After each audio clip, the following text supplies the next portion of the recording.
Hello, good day mga boss. Chair ulit ng DIY Kurips. So ngayon, install na natin tong brake master na to, no? So dun sa hindi pa nakapanood ng previous video natin, brand nito is Feifan. Yan. So pakita ko na lang din sa inyo yung itsura. Yan.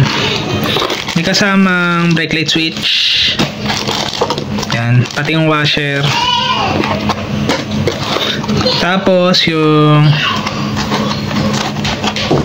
fluid tank, yan. CNC yung takip, CNC. So hindi to plastic, CNC. Yan. Ang ayoko lang dito, syempre, hindi mo siya nai-screw. Wala siyang lock. So pwedeng mapagtripan. Pero all in all, mas maganda pa to compared dun sa RCB na free, no? Currently, yung brake master ko is RCB. Yung brake tank niya is plastic lang. Tas wala rin screw. Yan.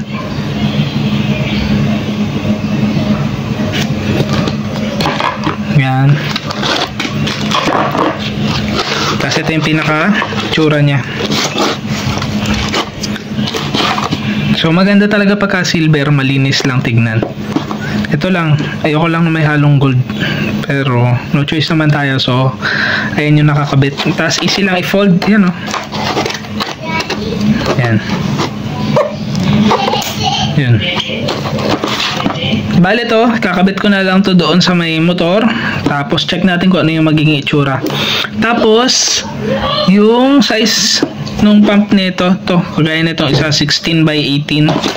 Pero sa kabila 17.5 by 18 na nakalagay. Ayun, no, 17.5 by 18.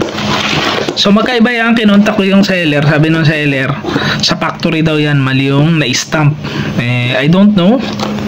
Pero ikakabit ko na to kasi maganda naman siya. Sayang nga lang, no, mas maganda kung 17.5 talaga. Yan. So hindi ko alam kung ito is na mali lang ng stamp o talagang 17.5 din talaga to. Yan. Medyo may scratches lang dito. Hindi ko alam kung saan ang galing. Yan. So kakabit ko na lang to, no? Tapos papakita ko sa inyo kung ano yung magiging itsura niya. Hindi ko alam kung i-update natin or i-upgrade natin yung mga screw. Yan. Pero parang mas maganda kung puro silver na lang. Pero titignan ko kung ano yung mas magiging maganda. Yan. So ang ganda, no? Tapos may mga sticker pa, may mga barcode. Yan. So install ko na muna to. Tapos papakita ko na lang sa inyo kung ano yung magiging itsura niya sa motor pagka naikabit na.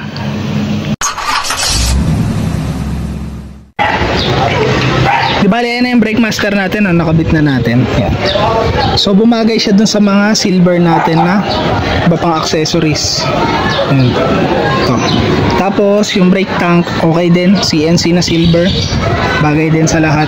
Yan. Ang naging issue ko lang dito ay ito, yung bleeder dito sa isa. Nangyari kasi, kahit na hinigpitan ko na siya, naglalabas pa rin siya ng brake fluid. So ang naging issue dyan is yung thread dito. Hindi masyadong nasagad yung thread. So pinalitan ko muna ng bolts.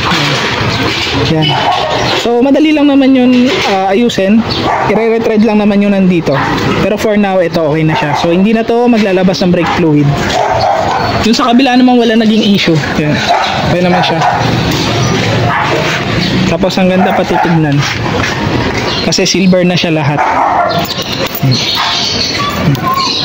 Dali pa itupi. Yan. So depende pa rin doon sa concept na gusto nyong buuin, ano. Pero sa akin kasi almost all ginagawa ko ng silver. So tapusin na natin tong video na to, no. Ingat kayong lahat, ride safe. God bless.